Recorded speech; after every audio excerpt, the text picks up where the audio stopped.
Everybody talks about New Braunfels when it comes to growth in Central Texas, but after sitting in on the Guadalupe County Growth Summit, I'll tell you this, Seguin might be one of the biggest growth stories in this entire region. And I'm not just talking about a few new neighborhoods popping up. I'm talking about major road projects, thousands of homes, new retail, workforce development, and long-term planning that could completely change what Seguin looks like over the next 10 to 15 years. But before we dive in, we are Drake and Michelle Carter with the Carter team at Keller Williams Heritage. We're your local guides to Seguin, New Braunfels, and all of the surrounding areas. Okay, so let's get into it. I think a lot of people still see Seguin as just the more affordable option near New Braunfels, but that's really starting to change. What we're seeing now is Seguin is stepping into its own identity with momentum, its own project, and its growth within the city corridor.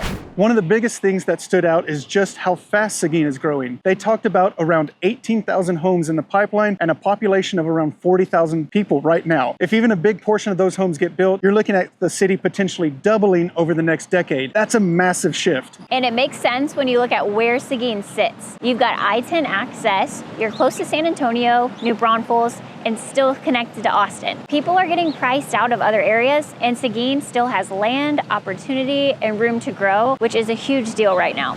But what I appreciated is they weren't just celebrating growth. They were very clear that growth is coming whether you like it or not, but the real question is, how do you handle it? And Seguin seems to be trying to focus on growing smart instead of just growing fast. Yeah, because we've seen what happens in other areas when growth outpaces infrastructure, traffic gets worse, quality of life drops, and everything feels reactive. Seguin is being proactive, which is honestly the only way to do this well.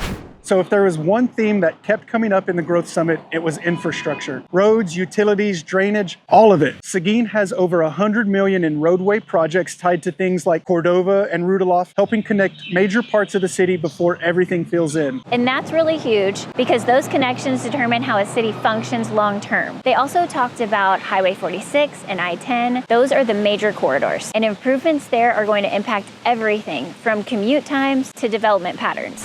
Another thing that stood out is they're not just thinking about cars. They're also focusing on trails, sidewalks, connectivity, basically making it easier to move around with always needing to jump on the highway or the city streets. Which matters so much because for families, being able to walk to parks, schools, or trails, that's a quality of life piece that a lot of people want right now. And it's really cool to see Seguin thinking about that as part of their growth.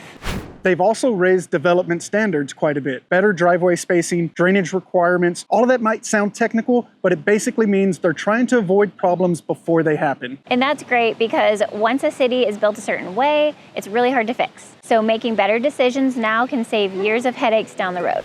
One of the biggest long-term plays is Texas State Technical College coming to Seguin. They've got 133 acres and are planning for 6,000 to 8,000 students a year focused on trades, manufacturing, and technical careers. This is huge because that's not just a school, that's a workforce pipeline. It supports jobs, attracts employers, and gives people in the area real opportunities to stay here, stay local, and build their careers.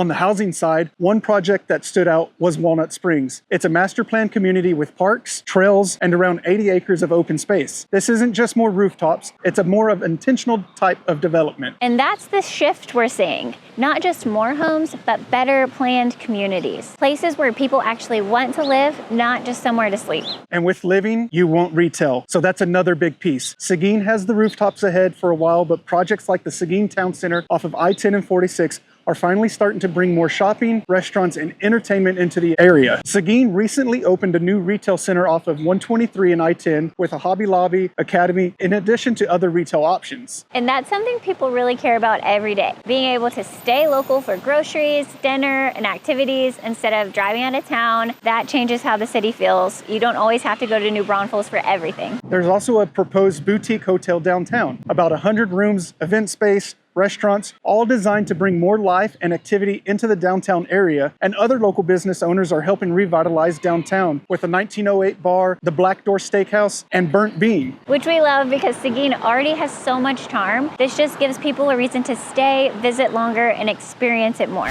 So when you put it all together, the housing, the infrastructure, the workforce, the retail, Seguin isn't just growing, it's evolving into something much, much bigger. And I think the biggest takeaway is this. Seguin is no longer just close to New Braunfels. It's becoming a place people are choosing on purpose.